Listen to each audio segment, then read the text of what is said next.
We're using just 5 ingredients to make these delicious vegan chocolate crackles after my subscribers voted for this recipe in my latest poll.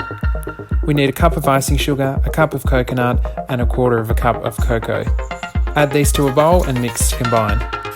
Next, stir in 4 cups of puff rice cereal and 1 cup of coconut oil. Mix again until everything is combined.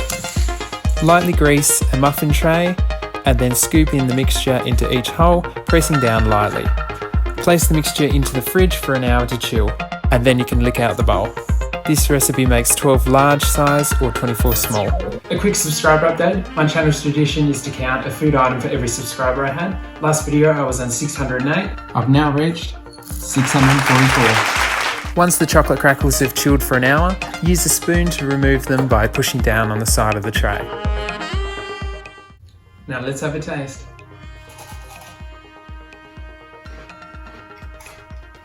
They are delicious. Thanks for watching. See you on the next video.